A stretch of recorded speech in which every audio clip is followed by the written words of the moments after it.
Ici Christophe Magius, la voix de la WWE dans les Europes. Salut la compagnie, ici Jean Brassard. Ici Michel Le Tourneur. Bonjour amateurs de lutte, ici Raymond Rougeau. Ici Santino Marella. Ici Speedball Mike Bailey. Ici PCO, the French Canadian Frankenstein. Vous écoutez, soyez-y, mesdames, messieurs, avec Marc Blondin et Hanson GF. It's alive! It's alive! Salut tout le monde, bienvenue au podcast Soyez-y, mesdames, messieurs, votre rendez-vous hebdomadaire pour discuter de lutte professionnelle. Mon nom est Hanson GF, en compagnie, bien évidemment, de Mr. Fun International, Top of the World, The Original, Vintage depuis 1958. Self-proclaimed legend, l'homme au mollet d'acier, The Mullet Man, The Mulletator, World Class Champion, Bad Mouth. Mais comme dirait mon ancien partenaire, Sylvain Garnier, tous les gros ont de gros mollets, j'ajoute à cette liste. Sourd, aveugle, sénile, amnésique. amnésie, mesdames, messieurs. Hey, Blondin, comment ça va? Ça va très bien, très, très bien. Là, t'as l'air distrait sur ton téléphone, là, ça part Oui, très, parce très mal que je veux te l'épisode. nommer le nom du gagnant. On a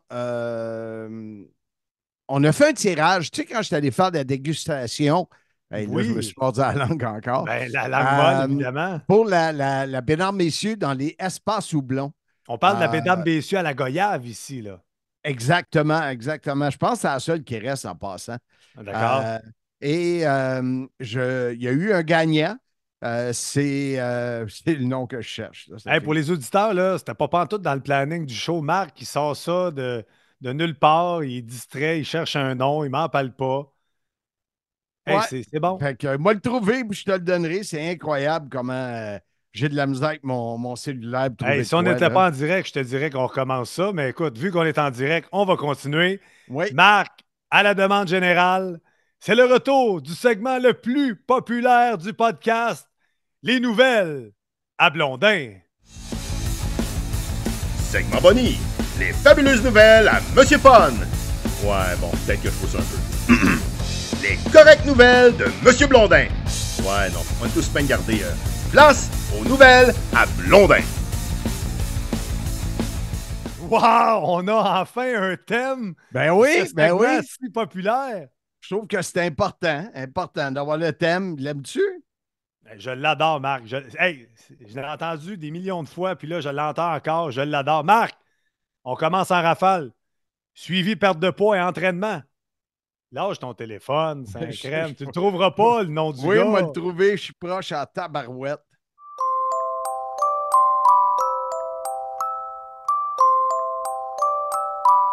Seigneur, que c'est compliqué. Hey, c'est de la bonne radio, ça, là, mesdames, messieurs. Wow!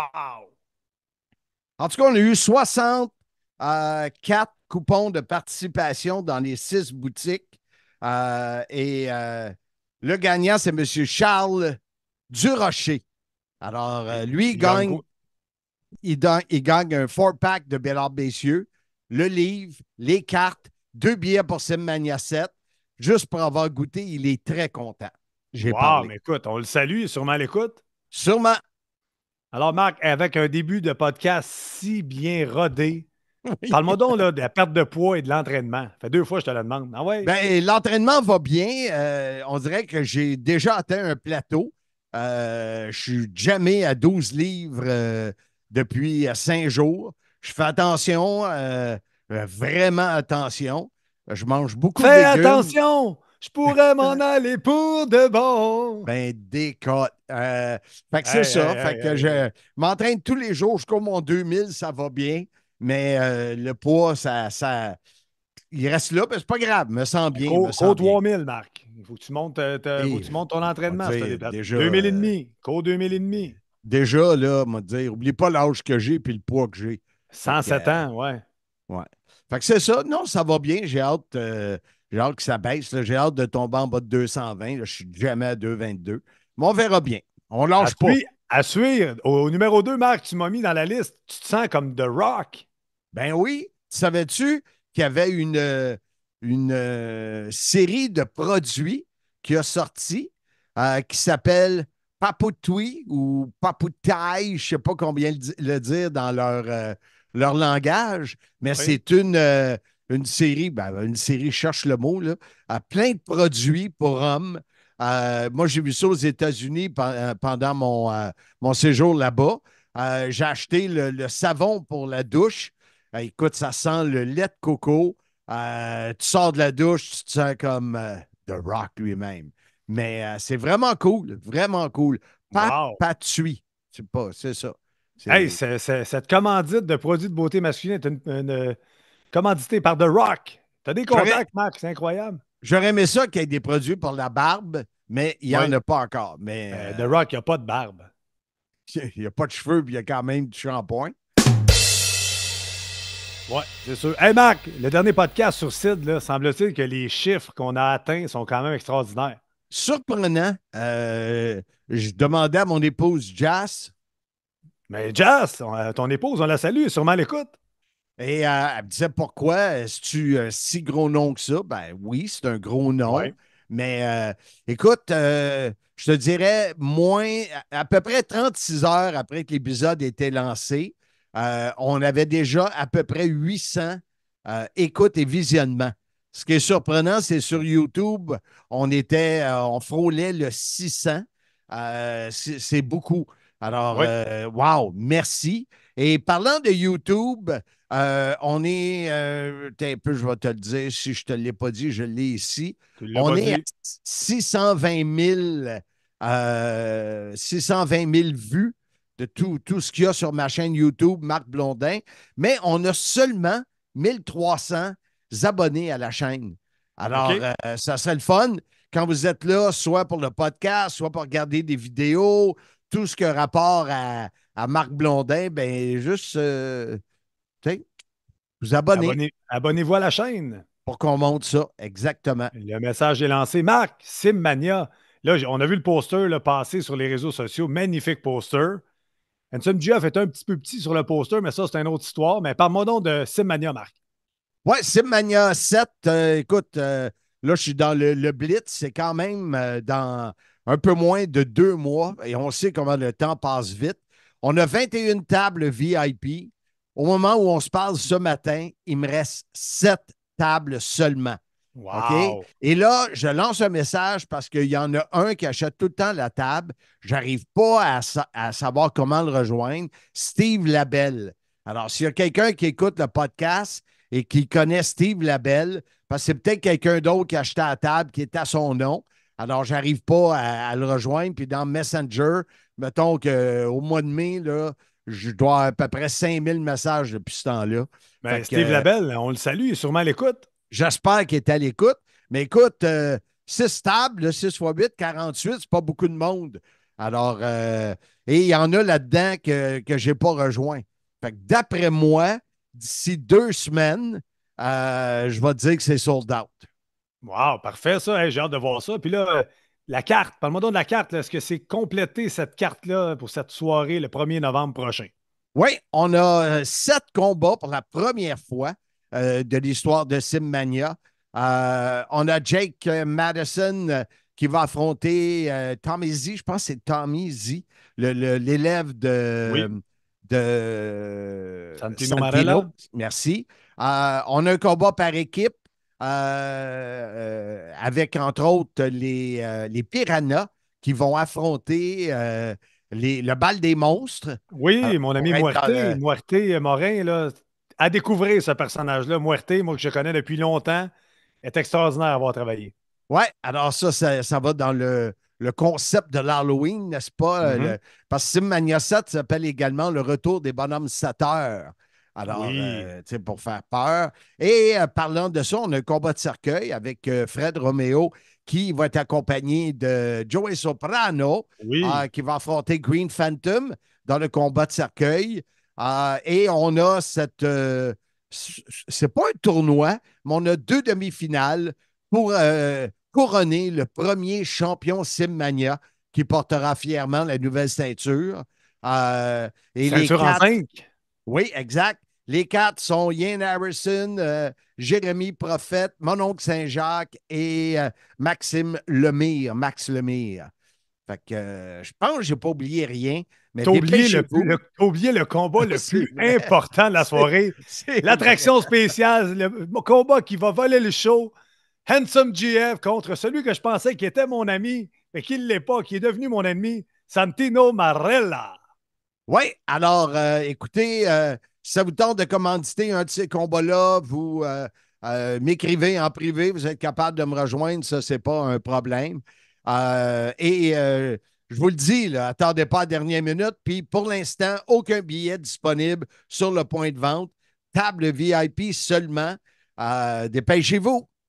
Dépêchez-vous. Hey, c'est bien dit, Marc. Ça conclut le segment des nouvelles à Blondin. Puis on parle pas de à la carte. Oh, on a oublié à la carte. C'est vrai, à la carte. Comment ça? À la carte, Marc. On a oublié à la carte. Hey, on a oublié. 45 minutes des nouvelles à Blondin. Ah ouais, à la carte. Si tu veux, le monde est là pour ça. Ben oui, je sais. J'ai des amis qui écoutent juste notre intro, puis après, ils n'écoutent plus rien. C'est ça. À la carte sport, fier partenaire du Sim et le Simmania, surveillez nos événements pour gagner votre table VIP pour voir le retour des bonhommes 7 heures à Simmania 7. Écoute, à la carte sport, c'est la compagnie qui est d'ailleurs commanditaire de Simmania 7, où vous pouvez gagner votre table VIP. Donc, ce qui s'en vient, on a ce soir, puisque le podcast sort mardi le 10. Alors, ce soir, on est à la brasserie Gaspard, ou je ne sais pas, là, ça arrive sud. Tu vois connaître ça. Alors là, c'est bien connu. Gaspard, il y en a une dans le Vieux-Montréal, là, mais c'est pas là. Non, c'est vraiment ça arrive sud. OK. Sinon, je n'aurais pas dit ça arrive sud. Écoute, je comprends Marc, pas pourquoi tu dis ça. Qu'est-ce que tu dis tout le temps, là? Donc, on est là ce soir avec les breaks des cartes gradées. Alors, au moment où vous écoutez ça, si vous l'écoutez mardi, il reste peut-être quelques places à 50 $ le paquet. On a dimanche prochain, le 15, où on sera au Ruby Foos pour une autre table VIP dans cet événement de collectionneurs. Il s'en vient 2 événements pour les matchs pré-saison du Canadien au Boston Pizza Centropolis, où tu peux gagner ta table VIP. Et tu es en train de négocier également avec l'Armada pour un événement conjoint. Armada, Monsieur Fun et à la carte. Wow! On salue Big Barrio Boyer là, pendant qu'on parle du Boston Pizza Centropolis, Marc. Oui, Big. On le salue. Sûrement l'écoute. Sûrement. As-tu d'autres points là, dans les nouvelles à Blondin? Là, non, on a fait le tour. On a fait le tour. Bon, hey, cette semaine au podcast, Marc, on parle de la 2e fédération en importance aux États-Unis, All Elite Wrestling. Et la raison pour laquelle on parle de All Elite, ça m'a été demandé souvent. Et surtout, on devait faire la commission athlétique. Ben oui. Et quand j'ai appelé Gino Brito pour faire l'entrevue, il était vraiment pas dedans. Son épouse filait pas bien. Alors, on a, j'ai dit, garde, occupe-toi de ta femme, puis on verra plus tard pour faire cette entrevue-là. Donc, monsieur Tourné Saint-Dicenne, comme dit David Jouan. David Jouan. Le Casanova des pauvres. Ce que tu dis n'a aucun sens. Non, Marc, c'est le Don Juan des pauvres. C'est une rime. Ah, Seigneur. Mais c'est pas lui. Don Juan. C'est pas lui qui a dit ça, là, se tourner Saint-Dicenne. Il n'y a aucune idée de ce que ça veut dire. Sûrement. On salue nos amis de l'Europe. Bravo, Marc, là, pour t'adresser à toute la francophonie qui nous écoute. Je suis international. Mais t'avais une voix plus internationale. Là, ceux qui veulent, on parlait à la chaîne YouTube tantôt. Allez écouter les premières entrevues de Marc. Son perlé était différent d'aujourd'hui. Pour le vrai? Ben oui. Tu parlais plus à la française avant. Même le parler, c'est quand même bien un Français qui un jour a dit « Bon, maintenant arrêtons les gars, parlons français. » Ah, peut-être. Mais là, c'est sûr qu'à Blainville, ça perle moins à l'européenne. Non, ça perle moins, justement. Fait que c'est ça, fait qu'on a du monde qui aime la All Elite et on a du monde qui aime moins ça comme invité. C'est une fédération, Handsome, qui ne laisse pas les gens indifférents. Et ça m'a fait penser, dans le temps, la WCW était une compétition à la WWF. Oui.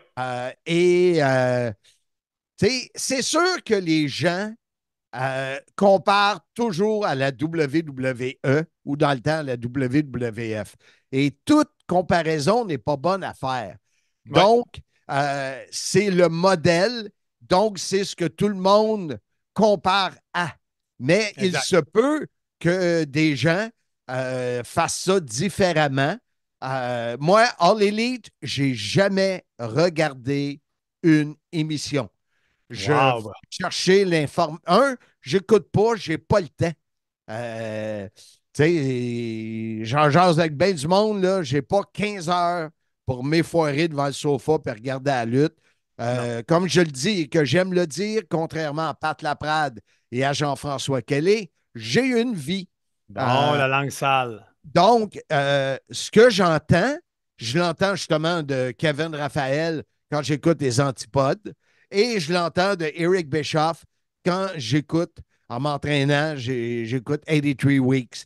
Ouais. Et ces deux-là, mettons que c'est pas très positif ce qu'ils disent. Mais dans nos invités d'aujourd'hui, donc pour moi, ça serait difficile pour moi d'émettre un commentaire parce que je connais pas le produit.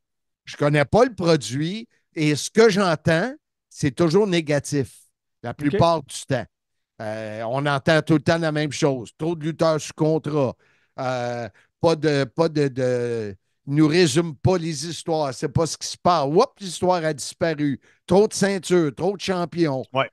Pas assez de promos quand ils vont dans une ville, etc., etc. Donc, j'ai juste eu des échos des langues sales autres que moi, même si je suis le président de la Ligue des langues sales du Québec.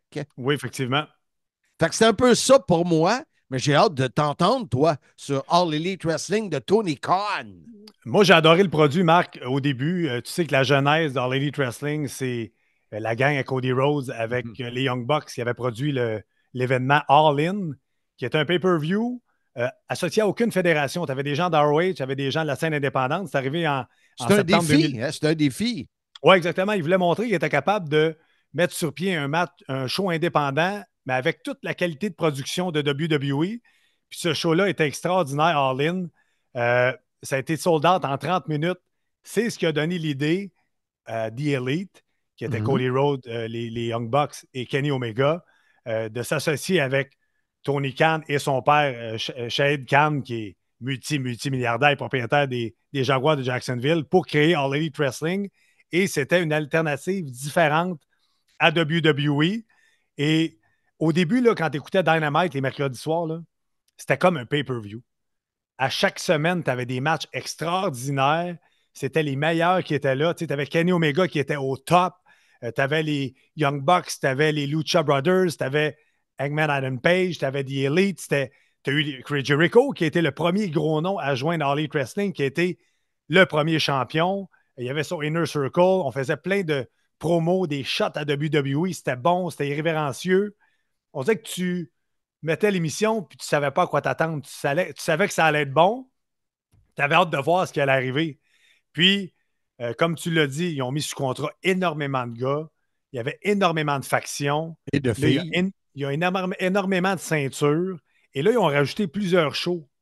Un show le vendredi, un show le samedi. Ce qui fait que tu avais ta grosse explosion du mercredi est un peu diluée en 3 spectacles. Puis je suis allé voir All Elite Wrestling au Centre Bell l'année dernière, cette année. Dans une loge? Oui, dans une loge avec des clients.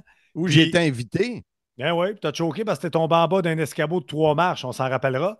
Mais peut-être que tu t'en rappelais pas, mais je te le rappelle quand même. Et ils ont eu de la misère à remplir parce que Bryan Danielson ils ont eu de la misère le à mardi, remplir. il n'était pas là le mercredi. Attends. Ils ont eu de la misère à remplir. C'était vide. Là, c'était vide, c'est ça. Tu n'as même pas 4-5 000 personnes dans une ça, place vide. Ils ont eu de la misère à remplir. C'est comme s'ils avaient rempli. Puis tu sais, je pense qu'il était un peu déconnecté le soir de Dynamite. Le mercredi, ils nous avaient mis une finale Christian Cage contre Edge. 2 Canadiens. Mais 2 Canadiens à Montréal, pas de promotion. c'est pas un sold-out automatique. Donc, tout ça pour dire que j'écoute encore All Elite Wrestling. Ils ont eu de gros shows à Wembley, qui a eu des matchs extraordinaires. La finale, Brian Danielson contre Swerve Strickland, qui a été super bon. Mais comme on dit, c'est ça. Là, maintenant, il y en a qui aiment, il y en a qui détestent. Puis c'est le fun cette semaine au podcast. Tu as réussi à avoir en entrevue des gens qui aiment All Elite Wrestling et des gens qui détestent. Exact. Et on va entendre parmi ceux qui aiment le produit, on va les entendre plus tard. Ouais. On a Louis Auclair et on a Étienne Parent. Étienne qu'on a déjà eu, je suis certain. Louis, je ne suis pas certain. Et ces deux-là ont des raisons pour lesquelles ils aiment le produit. Ouais. Mais il fallait que je demande à Kevin Raphaël qui se défend d'être un hater. Il dit, je ne suis pas un hater, je suis un critique. Je critique comme je critique les affaires que je n'aime pas à WWE. Et il sera suivi d'un gars qui aime se promener, d'aller voir des shows un peu partout. Bruno Lemieux de l'Outaouais. Bruno, lui, il s'assume étant un hater, mais il va voir les shows pareil. OK. Alors, on débute tout de suite avec les entrevues que tu as réalisées avec ceux qui détestent ou qui critiquent All Elite Wrestling. On est content de le recevoir. Il me semble que ça fait une mèche. C'est de ma faute. C'est de ma faute. J'oublie tout le temps d'aller sur le Zoom quand tu me l'envoies. Ouais, mais ça fait longtemps que je ne t'ai pas invité. Ouais, je sais, j'oublie d'aller sur le Zoom. Excuse, ça n'arrivera plus. Mais non, mais ce que je veux dire, c'est que c'est pas de ta faute. C'est moi qui devrais plus t'inviter. Moi, j'aime tout le temps ça être là. Et plus t'attendre. Mais... Kevin, on ne pouvait pas passer à côté de toi parce que j'ai fait un pause. Premièrement, je devais avoir un épisode sur la commission athlétique des années 70-80. Et malheureusement, du côté de Gino Brito, son épouse ne va pas très bien. Alors, j'ai été obligé d'y aller avec un plan B. Ça fait longtemps que les gens me demandent de faire un épisode sur All Elite Wrestling. Ouais. Je ne connais pas beaucoup. Je n'ai pas ces heures-là à écouter. J'ai heureusement les antipodes qui me donnent un peu d'informations. J'ai 83 Weeks, mais dans mes deux podcasts préférés, je ne mets pas celui de Kelly. Kelly, je le mets troisième. Qu'est-ce que tu veux? Quand il chante, je ne suis pas capable. C'est que je ne suis pas capable. Ça tourne de Yokozuna. En toutes ces tunes, maudit qu'il n'y a pas de talent. Mais il est fin. Et je me disais, j'ai Eric Bischoff. Bischoff qui, lui, souvent se fait traiter de hater de All Elite. Et Kevin Raphaël, dès que j'ai écrit ça, tout le monde lui a dit, j'ai dit, j'ai quelqu'un qui adore ça. Un des membres du groupe, Étienne, que je vais avoir comme invité. J'en ai un autre qui déteste ça. Puis, il y a Jen qui aimerait être là aussi, Lufisto, parce qu'elle aussi, elle a comme une crotte sur le cœur. Mais toi, je pense pas que tu es un hater. Honnêtement, je vous écoute tout le temps. Je pense que tu es critique sur ce que tu penses ou ce que tu ferais à la place de. Parle-moi de comment tu vois ça. Est-ce que tu te vois un hater? Ben, c'est drôle parce que les gens me disent souvent « Ah, t'es un hater de AEW », puis je pense que AEW soulève les passions parce que c'est nouveau, parce que ça vient nous chercher vraiment personnellement, parce que c'est l'apogée d'un indie promotion qui s'en va à la télévision. Fait que, tout le monde rêve de ça.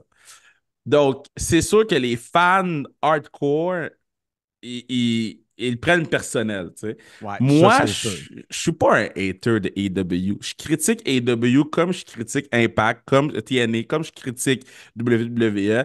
Il y a des choses qui sont plus pardonnables quand tu es dans une promotion indie, quand tu es au Centre Horizon à Québec, il y a des choses qui sont vraiment plus pardonnables que quand tu es à la télévision avec les ressources que tu as. Je pense que financières. Les ressources financières, mais les ressources aussi de talent. Mhm. Tu sais, le talent, c'est pas juste d'aller chercher Mercedes Moné puis d'aller chercher le meilleur talent en avant de la télévision. Il faut aussi aller chercher le meilleur talent en arrière de la télévision pour produire le meilleur show télé possible.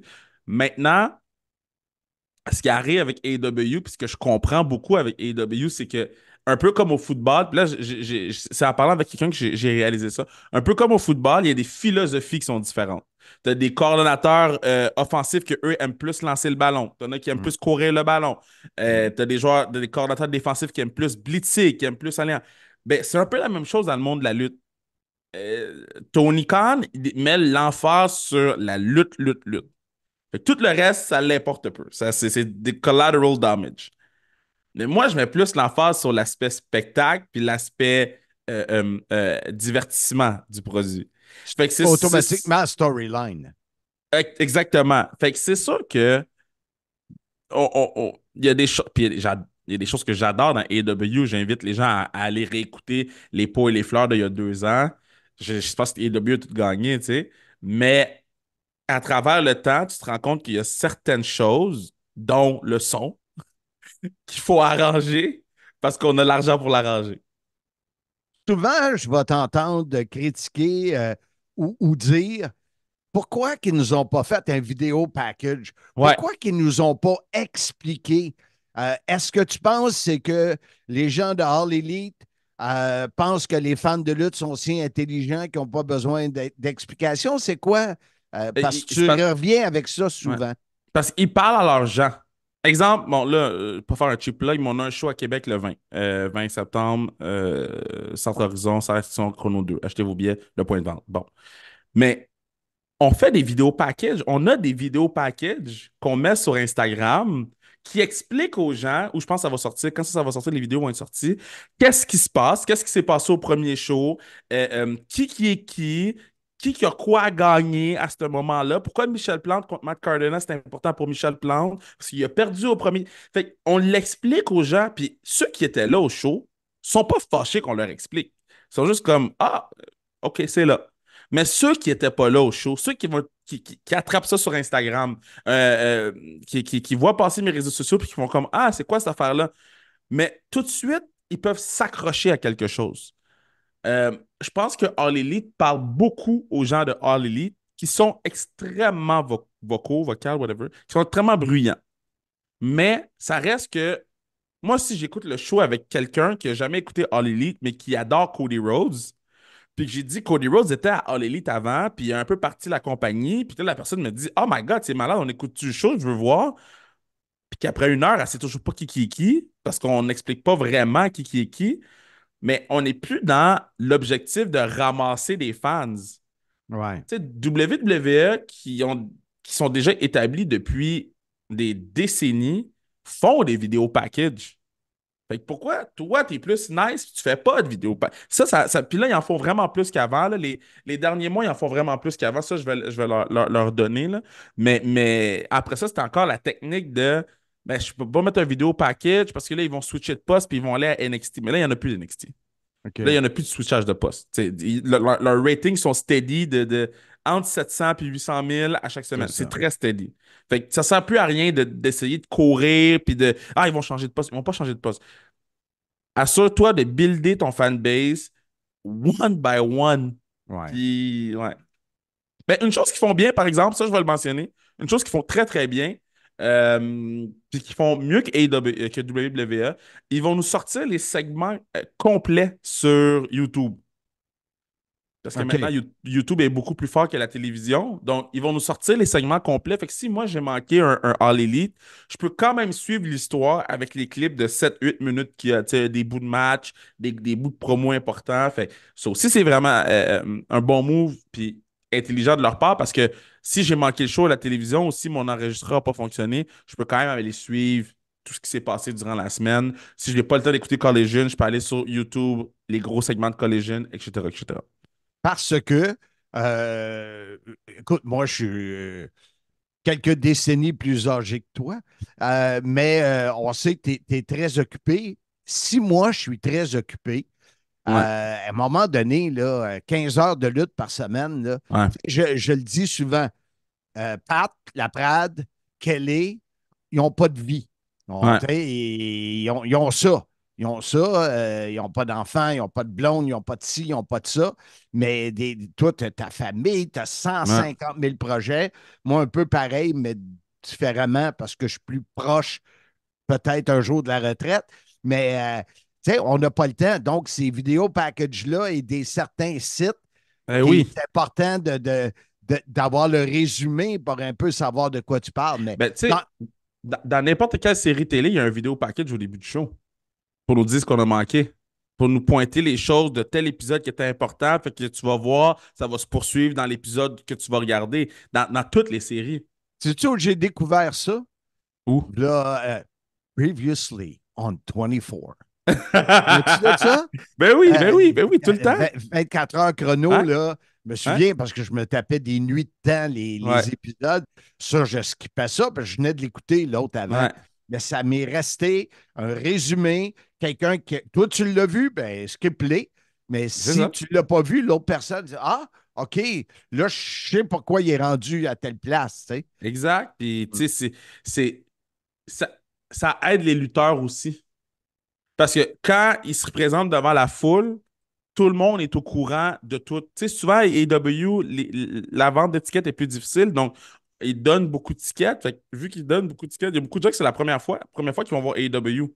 Fait qu'ils sont dans le building, c'est la première fois qu'ils voient le show, puis ils peuvent pas vraiment suivre le show parce que. Mais comme je dis, c'est vraiment. Avant, là, ils sont vraiment améliorés sur les vidéos package, là. Même si je prendrais plus de loose dans les pay-per-view, là. Mais ils sont vraiment améliorés dans les vidéos package. Dernière question avant de te laisser aller. Tu as été aussi critique quand ils sont venus à Montréal et tout ça. Je t'ai entendu le dire parce que TNA avait tellement bien fait à Slammiversary. Et malgré que Pat Laprade les a comptés un par un et qu'il n'y a pas le même chiffre que PCO, mais ça, c'est Pat Laprade. C'est Pat Laprade, exactement. Mais du côté de leur promotion aussi, des critiques, là, les T-shirts qui en ont juste. Ils n'en ont pas. Ils n'ont pas de T-shirt. C'est weird. Tu vas voir les shows, il n'y a pas de T-shirt. Ça se peut-tu qu'il ait monté trop vite? Ben, moi, je pense que c'est vraiment. C'est ce qu'on parlait avant de peser sur l'enregistrement. Excuse, je te coupe. On parlait de la classique. Ouais, exact. Et tu m'as dit, c'est rendu trop gros, j'ai besoin d'une plus grosse équipe, je veux congédier toute ma gang. Il y en a la moitié qui vont partir. Mais c'était peut-être ça qui est arrivé. Peut-être que All Elite a fait « Wow! » Ça grossit. Puis là, ils n'ont pas réussi à mettre des bases solides, non? Le problème, c'est que il y a des bases qu'il faut respecter. Exemple, si je fais la classique KR, il faut que je m'assure qu'il y a un jersey dans chaque stall. C'est la base. Il faut que je m'assure que le gars qui est là pour aiguiser les patins, il est là. Il faut que je m'assure que. Il y a des choses que c'est vraiment primaire. Là. Des t-shirts dans un show de lutte, c'est l'affaire la plus basique que tu peux avoir. N'importe quelle promotion, petite, moyenne, grosse, ont des t-shirts dans leur show de lutte. Comment ça se fait que je ne peux pas acheter? Il y en a 4. J'ai vu 4 ou 5 shows de AEW, c'est la même chose. Puis je les ai vus dans des temps différents. Puis j'étais à Forbidden Door, à Toronto. C'était horrible. Je comprends pas que ils ont pas. Quand Daddy Magic est venu à Québec, à Montréal, je pense, ou à Québec, il n'avait 50 chandails. Ça, c'est quelqu'un qui se dit Ah, ça va pas vendre. Mais à un moment donné, il faut prendre le risque monétaire. Là. Au pire, ça ne vend pas. On va le mettre sur Internet, on va le mettre à 50%, on va tout vendre. Après ça, c'est des tu dis, hey, j'ai tellement de choses à faire, j'ai pas le temps de penser à ça. Ou j'ai pas le temps de penser à ça. Mais il faut. Délègue? Mais c'est ça. Il faut payer des gens. Il faut payer des gens qui, eux, pensent à ça. Puis tu en as du budget pour payer. Puis moi, c'est ça mon gros problème avec AEW. Ils en ont du budget pour régler les petites coquilles à gauche et à droite qui s'accumulent, qui font en sorte que je critique le produit. WWE ont aussi des coquilles qu'on les critique, sauf qu'ils payent des gens pour les régler, ces problèmes-là. C'est ça. Tony Khan, il veut régler tous les problèmes lui-même ou ils sont deux pour régler tous les problèmes. Ça fait en sorte que ça s'accumule, tu sais. Écoute, Kevin, merci beaucoup d'avoir pris le temps ce matin. Je sais, je le redis, tu as un horaire qui est complètement débile. Pas de stress. Et, merci de l'invitation, tout le temps le fun. Ça me fait plaisir et au Là, je plaisir veux pas de que les vous gens ils parler. pensent que je suis un hater de AEW. Je suis pas un hater de AEW. T'es un J'adore le critique. produit. Je suis un critique de la lutte. Point. C'est ça. La C'est lutte. ça. AEW, WWE, MLW, TNA, Power, tout. Tu viendras un jour critiquer Simmania, ça va être le fun. Non, ça va arriver. Toi, je te critique pas, par exemple. Ben, il faut que tu me critiques. Attention à toi, mon cher ami. Salut, à la plaisir. prochaine, là. À la prochaine. Bye-bye. La grande histoire de ma petite vie. L'autobiographie de Marc Blondin. Toujours disponible, mais la quantité minime. As-tu ta copie?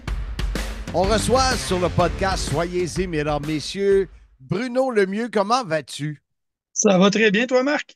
Ça va bien, ça va bien. Merci d'être avec nous. Lorsque j'ai fait le statut, le post sur le groupe Sim, Soyez-y, mesdames, messieurs, et je voulais trouver quelqu'un qui, mettons, tripe pas fort sur All Elite Wrestling, et il y en a plusieurs qui ont mis ton nom. Oui, ou transférer même ta publication. Écoute, est-ce que tu te considères comme un critique envers la All Elite ou un hater? Je te dirais les deux. Écoute, j'ai 39 ans, je vais m'assumer, là, je suis un grand garçon. Moi, c'est la WWF et la WWE depuis que je suis jeune. Même la WCW, je suivais les ex-WWF, WWE dans le temps de la T2D Ray et compagnie, mais bon, je suis peut-être juste trop fanatique d'un côté pour donner la chance aux autres, mais pourtant, écoute, tu voir la TNA, puis ils font des bons produits, donc j'accroche juste pas à All Elite, I guess. Qu'est-ce qui fait que tu n'accroches pas? As-tu essayé d'accrocher? Écoute, à la grande stupéfaction de plusieurs, j'ai été voir 2 fois Collision, une fois à Toronto, une fois à Ottawa. J'ai été voir Forbidden Door à Toronto l'année passée. OK. Forbidden Door, super bon show. Pour être assez honnête, écoute, Ospreay contre Omega, je verrai probablement jamais de combat de lutte de cette qualité-là dans ma vie une autre fois, puis je l'ai dit à mon fils. On avait eu, je pense que Mesler avait donné 6 étoiles ou 5,5, ou en tout cas, il y avait bien des étoiles dans cette histoire-là. Écoute, c'était un beau spectacle, un beau show. Où est-ce que j'accroche pas de la All Elite au-delà, ben là, depuis Ospreay est rendu avec eux? Écoute, moi, j'expliquerais ça. Pour moi, c'est de la gymnastique, c'est du monkey flip, ça n'a pas de storyline, des coups de pied partout, il n'y a pas de construction, des near fall. Écoute, j'ai essayé, ça ne marche pas. Les ex-WWE, à Toronto, on a vu Sting, qui est bon, WCW. On a vu Christian. À Ottawa, on a vu Edge qui savait couper une promo. Mais en dehors de ça, là, mon Dieu, c'est pénible, c'est pénible. Puis c'est des saveurs du mois. Comme là, Ricochet, écoute, c'est un lutteur que j'imagine, moi je l'aurais vu à la TNA, là, premièrement, mais ça, c'est son choix. J'imagine qu'il y a des raisons monétaires, contractuelles et autres qui l'ont amené où il est aujourd'hui. Mais tu sais, là, l'Internet capote, mais dans 2 mois, on n'en pourra plus parler. Il va lutter sur des shows de la ROH ou à Rampage. C'est ça. Mettons, tu parles parce que j'ai eu aussi Kevin Raphaël qui, je ne sais pas si tu écoutes aussi son podcast, Les Antipodes. Souvent, oui. C'est sûr que, souvent, comme il dit, il est critique. C'est pas qu'il déteste Tony Khan et la All Elite, mais il est critique. Et ce qui revient souvent dans les critiques, c'est justement les storylines. Cependant, il y a du monde qui ont écrit sur le statut, sur le post, je ne sais pas comment dire ça là, exactement, que eux, ce qu'ils aimaient, contrairement à la WWE, c'est qu'il y avait pas mal plus de lutte. Tu réponds quoi à ça? Ben, c'est probablement ça qui fait que moi, j'accroche pas. C'est que justement, la lutte, écoute, pour moi, j'écoute ça comme une série télévisée. Tu sais, si t'écoutes... là, je vois sonner vieux, 4,5 dans le temps, t'écoutes l'Auberge du Chien Noir, t'écoutes plus récemment District 31. Il y a une histoire en arrière. Oui, la lutte, il y a de la gymnastique, il y a du sport aussi en arrière. Moi, justement, pour moi, ça s'appelle un sports entertainment. Ou ça peut être, pour moi, c'est ça. Tu sais, justement, on a eu un bel exemple à Montréal avec Slam Anniversary. On en avait des storylines, on avait du build-up, que ce soit PCO avec AJ Francis, que ce soit Speedball avec Ali, que ce soit le gros hype de Joe Hendry avec sa présence à NXT ou le viral Internet. Mais justement, il n'y en a pas d'histoire où tu clignes des yeux, l'histoire est finie, on passe à autre chose. Moi, c'est là que j'accroche moins. Moi, je trouve qu'il manque peut-être, je sais pas, un booker d'expérience ou quelque chose peut-être pour entourer Tony Khan. Écoute, on est mercredi soir, il est presque 8 heures, puis on se parle à la place d'écouter la AEW, justement. Puis, écoute, c'est ça. Est-ce que tu le regardes encore? Dans le passé, je les enregistrais. Maintenant, YouTube, Internet. Écoute, la AEW me met tout sur son Facebook à mesure que ça se passe. Je n'ai pas eu besoin de commander le dernier spectacle à Wembley. Et Tony Khan nous mettait tout gratuit sur Facebook après 5 minutes, les clips importantes. Là. Donc, les réseaux sociaux vont me donner ce que j'ai besoin. Moi, je suis un fan de Edge. Edge n'est pas là, donc ça m'accroche moins. Je vais suivre un petit peu ce que justement les anciens WWE vont faire. Là, curieux, mais c'est ça. T'sais, exemple, autant que Collision, autant que Forbidden Door a eu un bon show, que c'était la même carte, autant justement que Collision, si on sortait des revivals des ex-WWE, à l'époque CM Punk, à l'époque, il y avait Jericho qui était venu faire une promo, à Ottawa, on a eu Edge. Justement, si on sort de ces gars-là, ben, écoute, ma conjointe a failli tomber endormie à côté de moi. Il fallait que je donne des coups de coude pour rester réveillé parce que c'est une soirée de Collision, ça dure 4-5 heures avec les tapings de la ROH. C'est trop long, ça finit plus. Puis, ben, il y a le phénomène des salles trop grosses aussi, je pense, là, en tout cas. Qu'est-ce que tu penses du phénomène de il y a trop de ceintures, trop de champions? Ben ça, c'est une autre affaire. Tout le monde a une ceinture là-bas. Je veux dire, ça, c'est aussi une autre chose que j'accroche moins. Tout le monde est champion de tout. Trop de ceintures enlève enlève le prestige des ceintures, je pense. Il y en a, j'ai déjà eu cette discussion-là sur des pages Facebook avec, entre autres, Alain Bérubé, qui me disait que, bon, au bout de la ligne, la WWE a autant de ceintures ou presque la famille AEW combinée. Mais écoute, moi, je trouve que pour la grosseur du roster, considérant qu'ils ont 2 shows de télédiffusés, plus exemple Rampage ou ROH sur les plus Internet, il y a beaucoup de ceintures, puis des fois, tu écoutes un combat, tu es comme ah, il est rendu champion, lui, comme ou ah, il y a quelque chose, c'est que là, je pense c'est quoi? Ben, là, je vais sonner vieux, là. Road est rendu à quoi? Je pense 2 titres, là, Three-Man, puis Tag Team, ou je sais plus quoi, mais il y a des ceintures partout, là. Comment tu as réagi que TNA, au mois de juillet, a eu plus de personnes que le spectacle de All Elite qu'il avait présenté à Montréal? Ben écoute, moi, t'es commentateur pour eux autres, ça va me faire plaisir. Pour moi, vous êtes l'alternative à la WWE. Vous avez peut-être pas les budgets, les fonds des poches de Papa Can et Tony, mais écoute, c'est la preuve entre autres, qu'à Montréal, il y a un marché, puis c'est pas normal quand t'amènes autant de gros lutteurs. Puis écoute, l'année passée, j'ai pas été à Montréal. J'aurais probablement été quand même. J'aurais probablement été quand même si, tu sais, justement, je suis un hater assumé, mais j'étais à Las Vegas. Mais bon, c'était rendu que la veille du show, il y avait des billets à 20$, 18$. Écoute, ma fête indépendante de l'Outaouais me vend les billets plus chers, puis c'est un 20$ bien investi. Puis, écoute, malgré ça, ils ne réussissent pas à attirer le monde. Quelque part, il y a un problème. Puis, écoute, justement, ça a montré que le marketing, ta présence sur les réseaux sociaux, la présence de Carl sur les réseaux sociaux, le Duc, le spin, le hype était là. Puis, comme je te dis, pour moi, vous êtes l'alternative à la WWE. Donc, c'est une super belle nouvelle. Puis, ça montre que le produit est là. Du côté de la All Elite, on dit souvent, on entend souvent dire qu'il y a trop de lutteurs. Il y a un roster incroyable.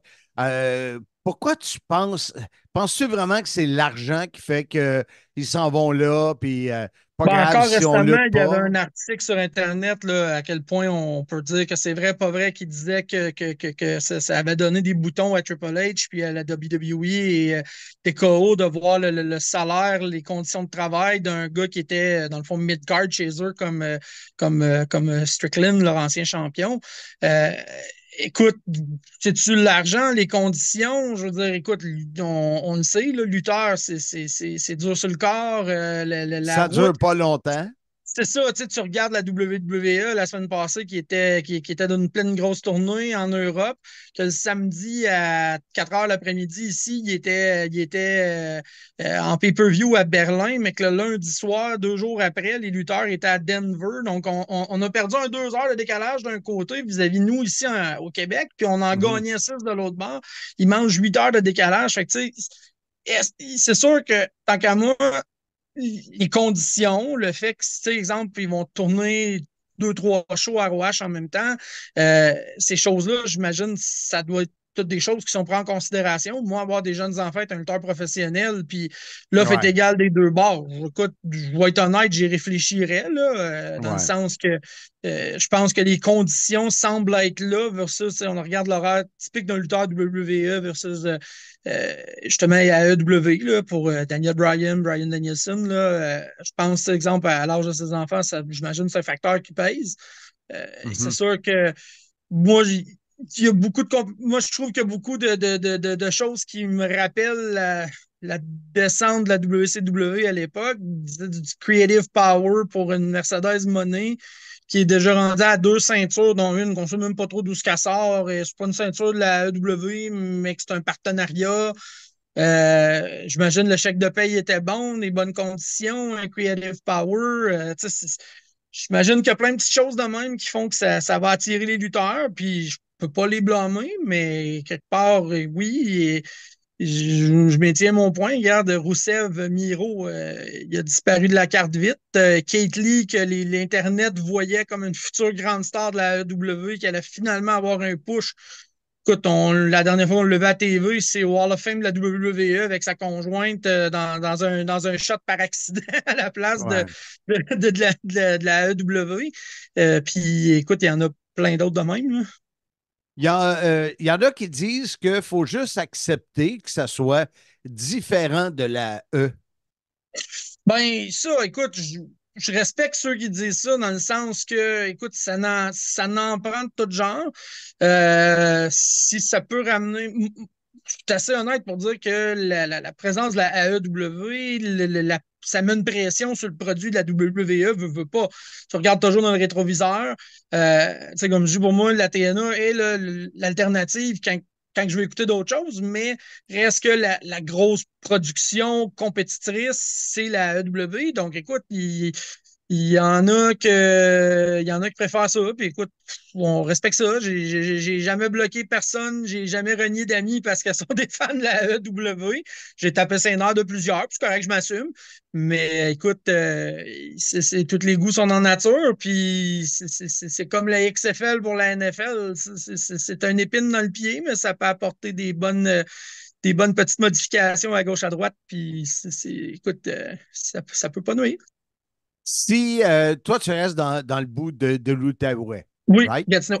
Oui. Si, exemple, la All Elite venait Gatineau ou à Ottawa, est-ce que écoute, tu on a une déplacerais? super belle aréna, le centre slush popé à Gatineau, là, c'est parfait. Qu'à 5000 places avec les loges, j'enlève la zone de caméra. Ils pourraient remplir au moins pour une fois. Écoute, non, on va encore dire que je suis un hater assumé.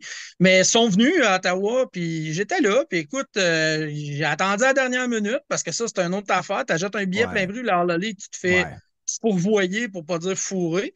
Ils vont te faire achète un billet, je t'en donne 3. Achète-en 2, je te donne 50% off, je t'en donne 2. Les billets que j'ai achetés, je les ai achetés 4 ou 5 jours avant l'événement. À Ottawa, j'ai payé 22$. Le même billet se vendait 85$ quand ils ont mis en vente. On n'était même pas. Écoute, je pense que j'avais lu 3000 sur Internet. Ça, pour moi, ça, c'est un autre problème. Ils se voient comme une alternative à la WWE. Ils veulent jouer dans les grandes ligues, mais un aréna, on l'a vu à Montréal avec la TNA, une aréna pleine de 4000, 5000, avec une ambiance, une crowd de fous, puis qui sont contents d'être là. c'est 100 fois meilleur le produit livré qu'un aréna de 18 500 bancs comme l'aréna des Sénateurs, qui a un banc sur 6 qui est occupé, puis en plus, tu as rajouté le parterre. Fait que t'es borderline 1 sur 7. Mais oui, je vais y retourner parce que c'est sûr qu'ils vont m'amener des anciens WWE que je vais apprécier. Je veux dire, que ce soit la chance de voir Edge une dernière fois, que ce soit la chance de voir un Jericho une dernière fois. Oui, je vais être là, mais définitivement, je vais acheter ça une semaine avant, puis je ne paierai jamais ça le plein prix, c'est sûr. Là. Écoute, comme tu l'as dit à plusieurs reprises dans l'entrevue, tu t'assumes, puis c'est vrai. Puis tu le fais tu le fais avec un sourire en plus, c'est génial. Écoute, je te remercie beaucoup d'avoir donné ton opinion. On va avoir d'autres opinions d'un autre côté sur l'épisode. Fait que c'est toujours intéressant de donner cette opinion dans le respect et de challenger pourquoi qu'un aime ça, pourquoi l'autre n'aime pas ça. Oui, Alors, écoute, je tape ses nerfs de certains, mais je reste au bout de la ligne, je le fais quand même avec un certain respect, puis je suis assez honnête pour dire que sans ça, la WWE, il y a 2-3 ans, ça n'a pas été les années les plus glorieuses, on va dire ça comme ça. Ouais. Écoute, je te remercie beaucoup de ton temps et puis au plaisir de te croiser ou de t'avoir à nouveau comme invité sur le podcast. Il faut que tu arrêtes de faire tes galas quand je suis en vacances quelque part. Il faut que j'aille voir tes galas à Mirabel. Tu n'es même pas loin. Mais c'est sûr, c'est sûr. Le 1er novembre, tu es en vacances? Non. Ah, check ça. Ça va être un bon avec Santino Marella contre Handsome JF. Parfait. Check ça. Merci beaucoup. Attention à toi, Bruno. Bye-bye. Salut. On est de retour au podcast Soyez-y, mesdames, messieurs. Marc, on a un côté de la médaille et là, c'est le temps d'avoir l'autre côté de la médaille. Oui, et m'a dit, quand j'ai fait j'avais déjà les noms de ceux qui aimaient ça, ben, du moins un. Étienne Parent m'avait déjà dit, si un jour tu fais de quoi sur All Elite, je veux être invité. Et quand j'ai fait le statut, j'ai écrit le statut sur le groupe. S'il y en a qui n'aiment pas les anti-All Elite, écoute, là, ça a sorti. Le nom de Bruno, il est revenu plusieurs fois. Et là, c'est là que Louis, lui, il a écrit un commentaire. J'ai demandé, donne-moi un peu plus de détails. Et justement, il l'a fait. Alors, ça nous permet de voir ceux qui voient le côté non obscur, si tu veux, le côté positif de All Elite. Alors, si tu veux bien, on va commencer avec Louis, qui sera suivi de Étienne, et on revient, nous, à la fin pour commenter le tout. Moi, je ne sais pas pourquoi, mais ce gars-là me fait rire. Louis, comment vas-tu? Ah, je vais bien, je vais bien. Et toi, Monsieur Fun International, ça va? Ouais, j'ai vu qu'il avait écrit un commentaire sur le groupe. Fait que je dis, d'ailleurs, on parle à Louis Auclair. Parce que j'ai dit Louis, mais je n'ai pas dit son nom de famille. Il est de mémoire de la région de Québec. Absolument, absolument. Dans la zone. Et je ne sais pas pourquoi, mais quand j'écoute tes messages, j'ai toujours tu me fais rire. J'ai la face qui va avec, que voulez-vous. Donc, voilà. Mais c'est toujours un plaisir de participer à tes podcasts, absolument. Ben moi, je suis content que tu acceptes et que tu mettes ton grain de sel parce que c'est un épisode où, je te dis, la All Elite Wrestling, c'est controversé. Il y a beaucoup de monde. C'est ce que j'ai réalisé, c'est que je pense que le gros problème, c'est que le monde compare, alors que le monde pourrait juste apprécier. Mais toi, tu es un de ceux qui trouvent des points positifs dans la All Elite Wrestling. Oui, moi, dans le fond, pour résumer le tout, je suis un gros fan de lutte, comme monsieur et madame, tout le monde qui peut écouter ton podcast. Je suis la TNA, la WWE et la AEW. D'ailleurs, en fin de semaine dernière, c'était fou. Il y avait comme 3 pay-per-view. Il y avait Emergence, il y avait No Mercy, il y avait Bash in Berlin dans la même fin de semaine. C'était malade. Mais pour revenir à nos moutons, oui, la AEW, tant qu'à moi, oui, effectivement, c'est carrément un autre produit. Ça reste de la lutte, mais selon mon jugement, je trouve qu'eux sont beaucoup plus axés sur la lutte en soi. À la WWE, c'est beaucoup scripté. Là. Ils ont comme des promos à faire dans le ring. Puis là, il faut que tu suives un texte. Côté lutte, je trouve qu'ils sont assez limités. En tout cas, comme là, je viens de regarder SmackDown. Là, et puis, quand on voit, mettons, l'action dans le ring, c'est pas mal tout le temps les mêmes prises en soi que les lutteurs font, parce qu'à mon humble avis. Et puis, tandis qu'à la All Elite, je trouve que les lutteurs ont beaucoup plus de liberté. Il y a plusieurs prises qui se font là-bas. Toi, le fait que plus de prises ou différentes prises, toi, tu associes ça à une liberté d'expression dans le ring, là, qui sont moins. Oui, c'est pas juste, mettons, sur le côté lutte, c'est le côté promo aussi. Là. Disons que à la All Elite, ils se disent pas mal plus souvent des vilains mots là, en soi qu'à la WWE. Là. Les lutteurs ont plus de liberté dans le ring et au micro, effectivement.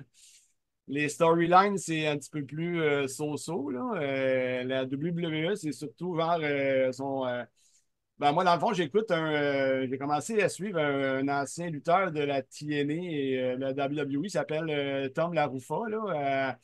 À la TNA, il s'appelait Basil Baraka, puis c'était les légionnaires. Là. Oh oui, et l'esprit, comme dit.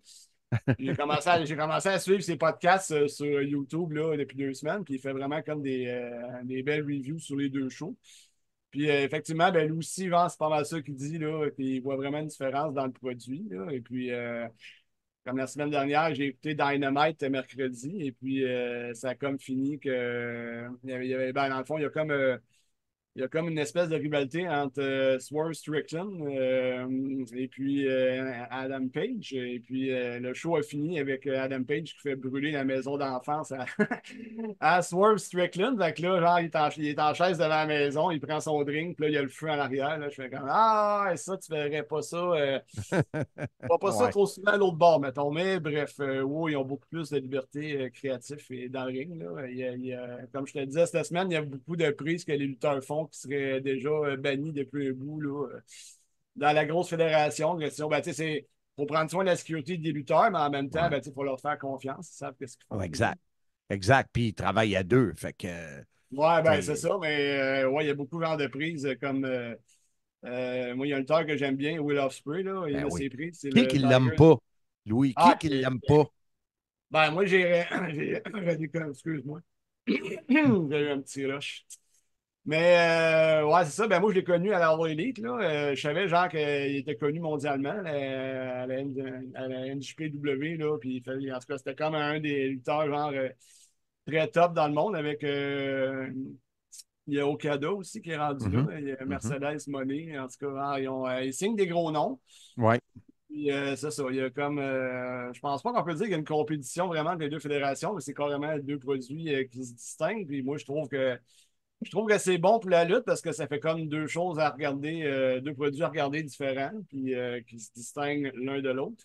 Moi, je te dirais, je ne veux pas te couper, Louis, mais je pense que le fait que Tony Khan, au début, il se disait l'alternative à la WWE, il a dit plusieurs choses qu'il n'était pas obligé de dire, de comparer, puis tout ça, que si tu enlèves ça, puis c'est un produit autre, comme TNA est un produit autre et New Japan, etc. Mais c'est quand tu te mets toi-même à te comparer à l'autre fédération, c'est un peu là que le monde peut, eux autres aussi, t'écouter et te comparer. Mais si tu ne compares pas, puis si tu as du temps, parce que là, ça commence. On sait, WWE, à part les années où j'étais avec la WCW qui ont été deuxième pendant 83 semaines, mais à part ça, la WWE va toujours être numéro un. Fait que, tu as le choix de te comparer ou tu as le choix de donner le meilleur spectacle possible pour ton monde qui te suit. Puis, pas grave si tu as 700 000 personnes, puis eux autres, ils en ont, je ne sais pas combien de millions. Mais si tu veux compétitionner puis les battre, c'est là que ça devient tu as juste 700 000. Mais 700 000, c'est énorme si tu ne veux pas battre l'autre. Là. Tu comprends? C'est comme si le Rocket de Montréal qui joue à Place Belle, c'est plein. Ben, tout le monde est heureux. Le produit est bon, la place est pleine, mais ce qui revient souvent, c'est qu'All Elite, ils vont louer des arénas de 21 000 puis ils mettent 2, 3, 4 000 dedans. Ça l'aide pas, Lou, des plus petits arénas, non? Ben, c'est ça. Ben, moi, j'ai été l'année passée au centre de. C'était ça l'année passée? Non, j'ai été cette année au centre Vidéotron au début d'année, voir la All Elite. Là, et puis, le centre Vidéotron, il peut rentrer environ 19 000 personnes dans la place, bien impacté. Puis quand j'ai été, d'après moi, on devait être environ 5 000, là, pas tout à fait. Là, fait que c'est. Ça revient à ce que tu dis. La grosse fédération, elle est capable de pacter ses arénas facilement. Ils passent leur temps à le marquer pendant les shows, puis ils disent tout le temps ça fait je sais pas combien de semaines qu'on est sold out. Et disons que la All Elite sont sold out, mais à coût de 2-3 000. Il y a comme un peu une différence, mais tu avais tout à fait raison. Tony Khan, moi, je trouve 2 défauts. Là. De un, il n'y a aucun charisme au micro, sérieusement. C'est assez épouvantable de l'entendre faire des promos. Tu vois, genre, le gars, on dirait qu'il a pris de la pinotte, puis il est là, oh yeah! Puis, on dirait qu'il y a comme un souffleur en avant de lui, il faut qu'il suive ça, les gars. Oh yeah, en tout cas. Mais, oui, des fois, sur les internets, parfois, il a tendance à m'échapper échapper un peu, là. Il est là, puis des fois, il offre des cracks sur la WWE, mais tu sais, mettons, Tony Khan, Triple H, il a comme une coche un peu, genre, de vécu dans la lutte. Là. Ouais. Mais ça pourrait peut-être changer, je peux me permettre, parce que là, ça a l'air qu'il y a des rumeurs qui disent que Shane McMahon pourrait atterrir là. Ouais. Fait que, ça ferait-tu une espèce de nouvelle guerre WWE EW? Quoi que s'il va chercher Shane, juste parce que McMahon, c'est parce qu'il veut compétitionner, parce que sinon, il n'a pas de besoin. Là. Tu sais comment il y a le monde qui travaille là, puis tout ça, là, mais ça serait juste bon pour tout le monde. Toi, si, en terminant, Louis, si tu as le choix, tu nous as amené des points positifs sur All Elite, mais ton premier choix, c'est sur All Elite ou c'est WWE? Moi, je vais faire ma chuchote. Disons que j'aime la WWE. Parce que j'ai commencé à suivre, c'est la fédération que j'ai commencé à suivre, un peu à ton époque, le WCW. Moi, je suis fan de lutte depuis 2000. J'ai commencé à suivre ça un peu genre post-Attitude Era. Je n'étais pas dans le gros buzz Attitude Era, mais après, je trouvais ça vraiment excellent. Mon cœur est avec la WWE, mais on dirait que je suis comme open à d'autres fédérations et d'autres genres de produits. Parce que juste regarder la WWE, il me semble que je pense que je ne viendrai pas me tanner, mais ça, c'est souvent genre pas mal les personnages n'évoluent pas beaucoup. Là, comme là, Cody Rhodes, depuis qu'il est rendu champion, c'est Hello, what are you talking about? Là, avec son petit sourire genre de corporate. C'est comme Parce que la All Elite, comme je te le disais, c'est carrément là, ceux qui aiment la lutte, voir de la lutte, c'est la chose à regarder. Ils ont Dynamite, Collision le samedi, ils ont Rampage. Là, genre, c'est comme là, 2 semaines, c'était All-In, 2 semaines plus tard, c'est All-Out. Puis ils font ça, c'est une autre affaire que je pourrais dire qui est peut-être un reproche. Leur gars-là, il dure 4 heures. Comme fan de lutte, c'est beaucoup d'investissement. C'est sûr. De garder l'intérêt et tout ça. Là, mais... Ouais, puis je tiens à dire que TNA, c'est bon aussi. Faut pas cracher genre sur la main qui nous nourrit. Là, mais dans le fond, t'es comme une guidoune de la lutte, toi. Oui, pour moi, je suis une guidoune dans la vie et une guidoune de lutte. Ouais.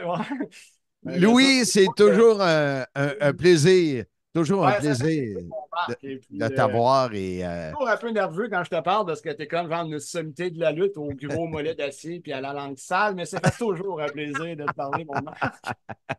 C'est bon, lâche pas, puis de savoir que tu nous écoutes régulièrement, on est content. Yes, puis je leur lâcherai un autre comment sur un de tes posts et puis je reviendrai faire ma guidoune, tout simplement. Donc. T'es une guidoune assumée et on aime ça. Yes, monsieur. Ciao. Bon samedi et au plaisir d'écouter ce podcast-là sur la AEW. Simmania 7, le retour des bonhommes 7 heures. Vendredi, le 1er novembre, à la microbrasserie L'Entêté de Mirabel. 7 combats, dont un match de cercueil et un événement spécial. Handsome GF se fera-t-il donner la leçon par Santino Marella? Table VIP disponible.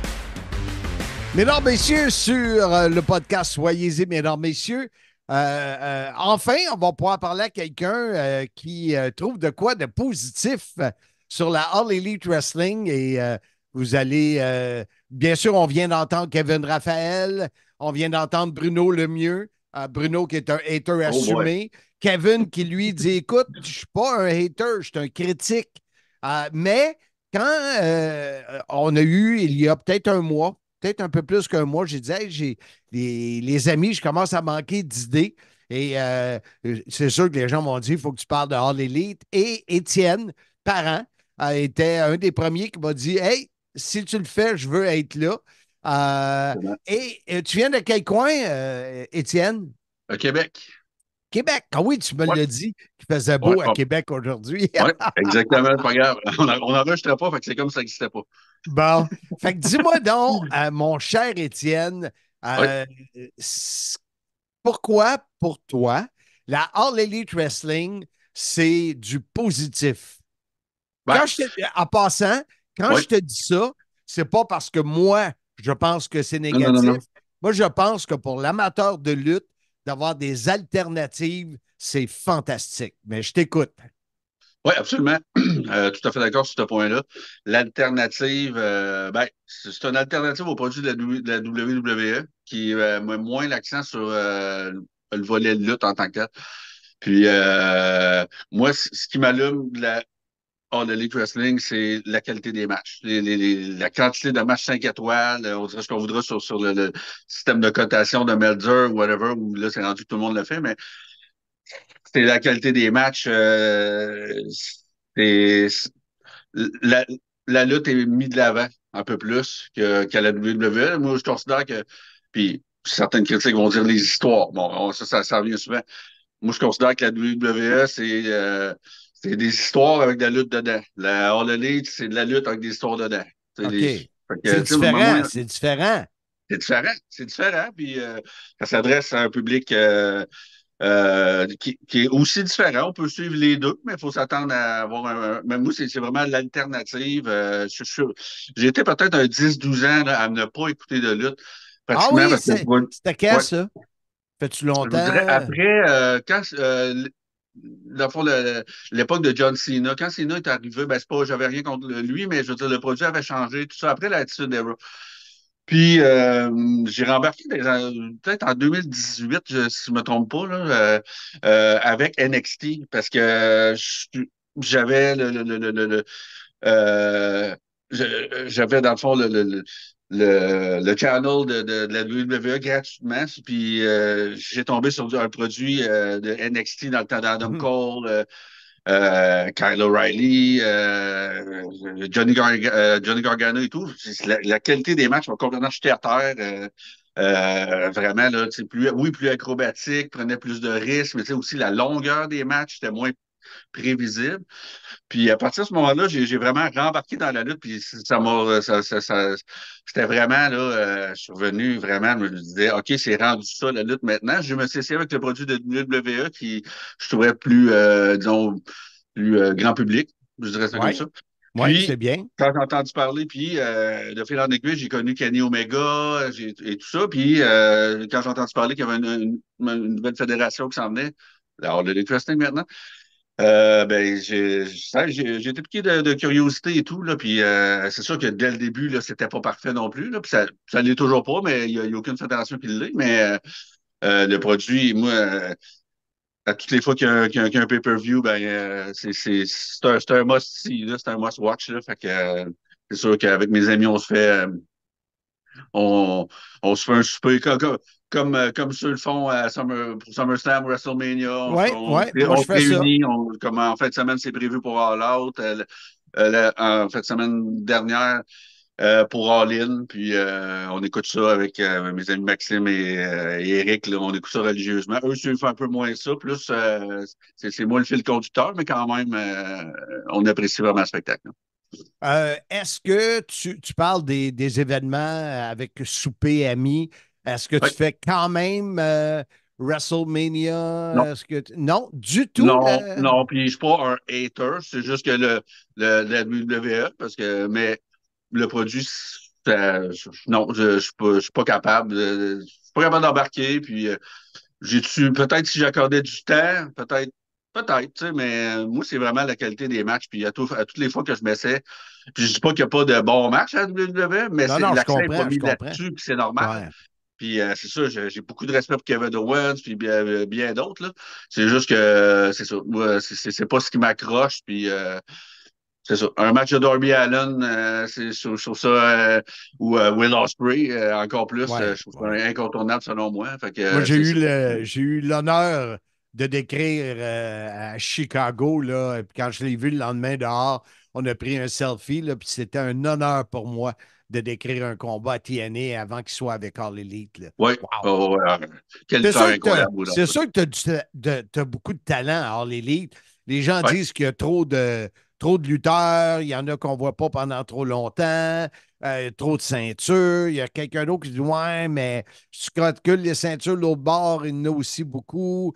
Fait que, c'est ça. On est dans un pays libre, hein?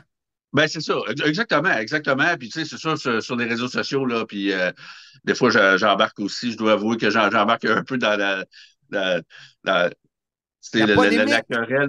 Bruno Lemieux, là, c'est sûr que quand tu as dit son nom, c'est sûr que je le reconnais là, un peu. Puis, mais c'est ça. Mais tu sais, tant que c'est fait de façon amicale et tout, puis de toute façon, ça dépend des goûts. Là. C'est pas, tu sais, on peut pas tout aimer la même chose. Puis, ce qu'il faut pas oublier, c'est que alors le livre, quand même, tu parlais d'alternative au début, je reviens là-dessus, mais c'est ça a forcé quand même.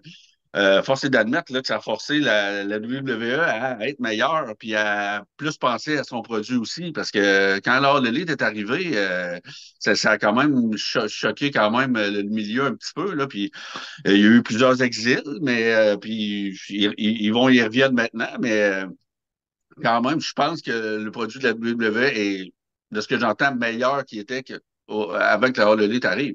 Fait que la compétition, c'est juste bon pour tout le monde, là, c'est sûr que. Puis, c'est ça. Puis, au niveau des ceintures, pour les critiques, au niveau des ceintures, je suis d'accord. Il y a beaucoup trop de ceintures, mais il y en a peut-être trop à WWE, je ne sais pas.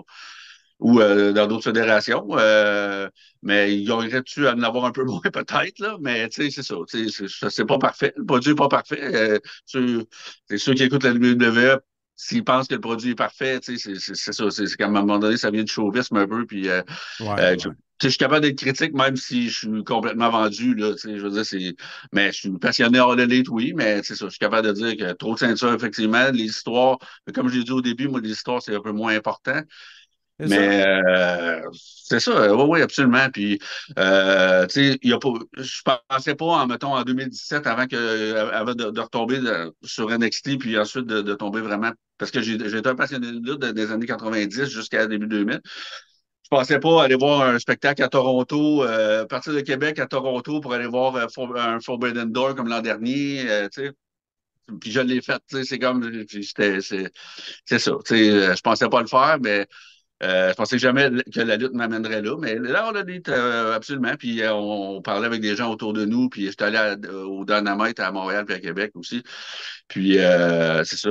Je suis pas le seul à avoir que la All Elite a vraiment donné le goût de revenir là, comme fan de lutte. Là, que le produit s'adressait moins produit de la WWE, je parle, s'adressait moins à nous. Puis ce que j'aime de la All Elite aussi, c'est le cross-promotion, qu'on peut dire. Là, les lutteurs du Japon qui viennent lutter en Amérique. Je parlais de Forbidden Door. Moi, c'est un de mes pay-per-view favoris parce que, justement, ça permet de connaître des lutteurs différents, un style différent, puis que ce qui nous est présenté en Amérique. Puis c'est ça. Moi, j'aimais moins ça que les lutteurs de TNA à être jobés à All Elite, là, mais ça, c'est. Moi, j'avais été dirigeant, j'aurais peut-être. Mais oui, j'aime ça, moi aussi, ces affaires-là. Mais il y a un mot que tu as dit en terminant, c'est le mot compétition. Puis, tu sais, on en parle dans la lutte, mais s'il y avait juste une compagnie d'auto, s'il y avait juste un restaurant Ashton à Québec, si la compétition te rend meilleur. Ben oui, absolument. Si tu es dans tes pantoufles, ben l'autre, elle va te gober. Donc, c'est. La compétition, que ce soit dans la lutte ou autre, est très, très, très importante. Oui, Étienne, un énorme merci pour ta disponibilité et j'espère qu'on va se reparler pour d'autres sujets à venir sur le Soyez-y, mesdames, messieurs. Absolument. Merci à toi, Marc. Merci. Bye-bye. Au revoir. On est de retour, mesdames, messieurs, sur l'épisode 182 du Soyez-y, mesdames, messieurs, sur All Elite Wrestling. Vous avez eu les côtés positifs, les côtés négatifs. Dans le fond, si tu aimes ça, tu le regardes. Si tu n'aimes pas ça, tu ne le regardes pas. Moi, j'aimerais à un moment donné pouvoir le regarder. Mercredi soir, 8 h, Marc. Oui, c'est ça. Fait que ça, c'est l'heure à peu près où je me couche, étant un lève très tôt. Mais écoute, je trouve ça intéressant qu'il y ait des alternatives. Oui, effectivement. C'est très important qu'il n'y ait pas un monopole au niveau de la lutte. Et Bruno en a parlé. Nous, on le sait, on est avec TNA. TNA est aussi une alternative. Donc, tu sais, si tu n'aimes pas ça ou si tu es un grand fan de lutte, ben là, tu tapes tout, là, parce que tu aimes la lutte. Et tu t'en vas sur Fight TV et tu tapes la AAA, puis tu tapes des Simmania, puis, tu sais, ça dépend le temps que tu veux donner, puis ce que tu veux regarder. Mais dans le fond, on est tous des amateurs de lutte, puis on le fait tous à notre façon. Exactement, exactement. Mais écoute, c'était vraiment intéressant. Podcast très, très, très, très, très chargé, mais très intéressant. Marc, la semaine prochaine, on ne parlera pas de la commission athlétique. De quoi on va parler? Non, on va donner un peu de temps à Gino pour savoir qu'est-ce qui se passe de ce côté-là. J'ai plusieurs sujets en banque. Comme tu sais, que je l'ai mentionné, tout le monde qui nous écoute le savent, quand je m'entraîne, j'ai besoin de regarder des vidéos. Sinon, je fais rien qu'à regarder le Christy de chrono. Puis tu fais juste voir ça. Et j'ai écouté la semaine passée 83 Weeks avec Eric Bischoff et Conrad Thompson. Et ils ont imaginé un temple de la renommée de la WCW. OK. Et j'ai trouvé ça bon. Oui, vraiment.